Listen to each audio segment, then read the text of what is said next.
Bonjour. Bonjour à tous, bienvenue. Vous m'entendez bien? Vous entendez? Tout va bien? Donc bienvenue à cette 7e édition du Sophia Security Camp à Amadeus. Vous êtes bien représentés aujourd'hui, donc on est vraiment ravis de vous accueillir aujourd'hui. On va se présenter peut-être rapidement. Je Honneur aux commence. dames. Donc je m'appelle Muriel Mwenza. Je travaille à Orange. Anciennement, j'ai un passé, je dirais, de cybersécurité avec une SS2I que j'avais et un rôle de consultant.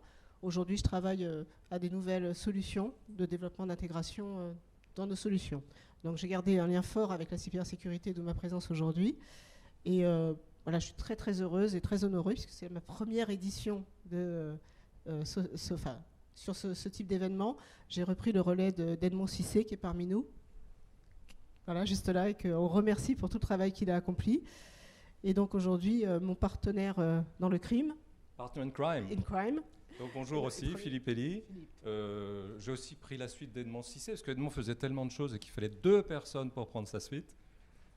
Donc je suis un ancien dirigeant dans le monde du cloud et de la cybersécurité. Je travaille pour des boîtes comme Cisco, IBM et aussi des startups. Aujourd'hui, je me consacre à l'enseignement. J'anime des formations en management pour les entreprises de la région et j'accompagne des créateurs de start-up. Et je suis adhérent de Télécom Valais depuis plus de 2 ans maintenant. 2-3 mots très rapides sur cette association Télécom Valais.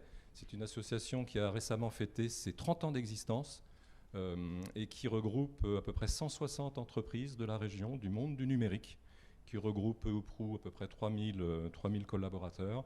Et l'objectif de Télécom Valais, c'est tout simplement de faciliter l'échange de bonnes pratiques pour tout ce qui touche au numérique. Il y a 13 communautés au sein de Télécom Valais, dont cette communauté cybersécurité, que j'ai l'honneur et la joie de co-animer avec Muriel. Donc bienvenue encore à tous. Donc on s'est déjà présenté, je vous propose qu'on avance avec nos hôtes. Tu l'as ? Voilà, je vais te laisser te présenter. Fabrice, je vais te donner le micro.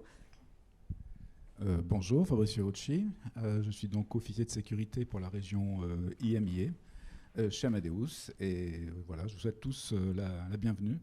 Je pense que les échanges vont être riches et très intéressants. Donc j'ai fait une petite slide ou deux. Alors comme on sort du repas, hop, j'avais mis un petit peu.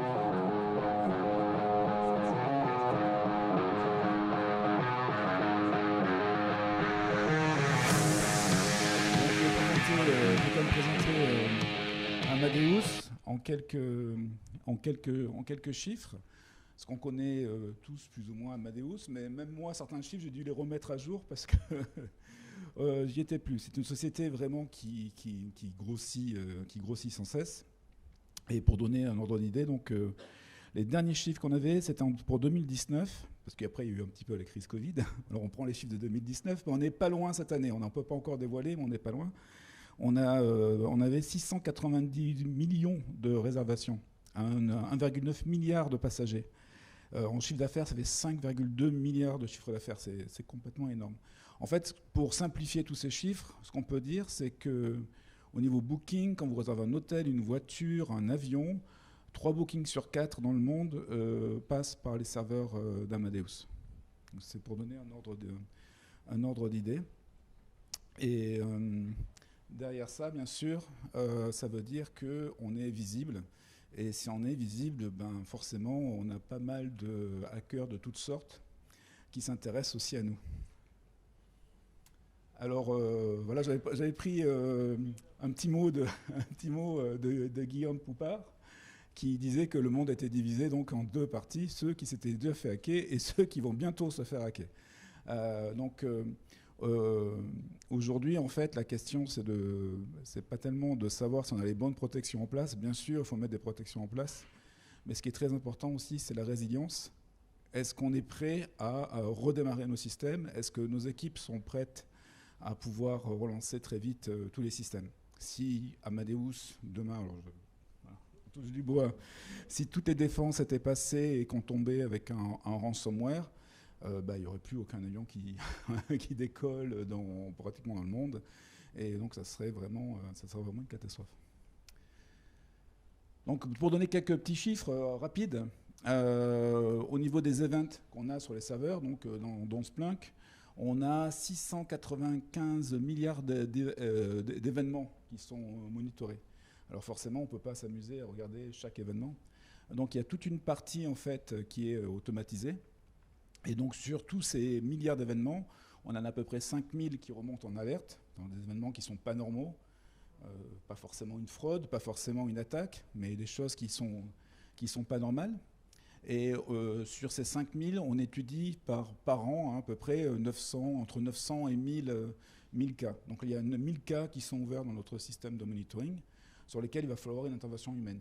Voilà. Donc ça, c'est notre équipe SOC qui s'occupe de ça, qui sont vraiment super performants. Ils sont maintenant à peu près 80 experts qui travaillent et qui sont divisés un petit peu comme dans toutes les sociétés en SOC, en différentes teams, donc Red Team, CERT, Engineering, UpSOC, etc. etc.